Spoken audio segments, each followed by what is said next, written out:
But I thought this was interesting to talk about. J Michael Straczynski is going to be the new writer for Captain America. That's Very going to be interesting. really interesting. Yeah. He had a very controversial run on Spider-Man. Sometimes great, sometimes awful. Yeah. And that was Did he?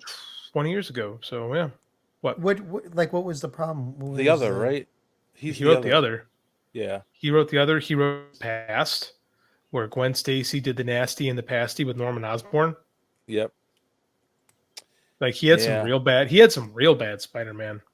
He was officially the writer of record on One More Day. Yeah, but we know that was pushed by editorial. It was, yeah. Straczynski has, yeah.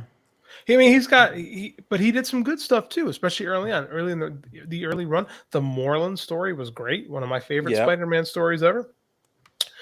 He did some really good stuff with Peter and Mary Jane. He is actually the one who gave us Peter as Tony Stark's guy, right? That pretty much was happening in his books years before it happened in the movies. Like this was, he's done some good stuff actually. He did Peter as a teacher. I like that. I was going to say he does good and bad, so it's just going to some interesting takes on Captain America. He did the Thor comeback, right? Because Thor had been off the grid for I want to say 4 or 5 years. Yeah. After the Jurgens run ended with the Ragnarok. Excuse me. He's the one who did Thor Asgard coming up as a floating city over Bronxton, Oklahoma, and brought Thor back as the king of the gods. And it was some really, really good stories around about 2007-ish. He's good. He could be good. Well, Straczynski is usually, I mean, he's done a lot of other stuff. He's like done a lot of the scripts for animated TV series and stuff way back all the way into the 80s for like Captain Power. Like he's written some of the most complicated, most character-driven stuff out there. Right? And didn't he do that whole? Pretty good. He still has the same problem as Gennady Tartakovsky with how to deal with relationships, and making them, like good, but but he's never fridged he's never fridged a woman. What? But fridged, the term Gail Simone came up with women refrigerators. Right, fridged a woman. I thought you said Frenched a woman. Like, how do you know that? What the hell? Comes from Major Disaster stuffing Kyle Rayner's girlfriend in his refrigerator early in the Ron Mars Green Lantern run. Yes. Yeah.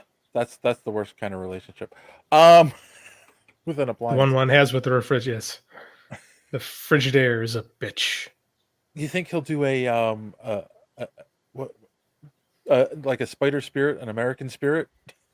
No. I mean, like everyone always makes these jokes when writers come on a book, so they're going to do the exact same stories as they did before. But I'm very curious to see what his run will be, because I don't think Steve Rogers has had a great run on his own. Brubaker left the book around about a decade ago. So I'm curious to see what happens here. I mean, he's the guy that comes in and goes, all right, I'm going to do some things that are really different with this character. Mm-hmm. And then it becomes either hit or miss. So, yeah, we'll see. I mean, I'll definitely check out. The Cap's one of my favorite characters. I'll check out his first couple books. We'll see. And then I'll decide if I want to keep reading it. But also, comics are so expensive now. It's got to be really good to keep me going. That they are. Yeah. All right, so we're all cautiously optimistic. All right. Thanks for watching this clip from the Superhero Speak podcast. And don't forget to watch us live every Sunday night right here on this channel. While you're here, hit the subscribe button and click the bell for notifications so you won't miss out on any of our great upcoming content. Speaking of content, don't forget to check out our website, superheroespeak.com, where you can find the podcast, links to our social media, merch, comic reviews, and so much more. That's superheroespeak.com.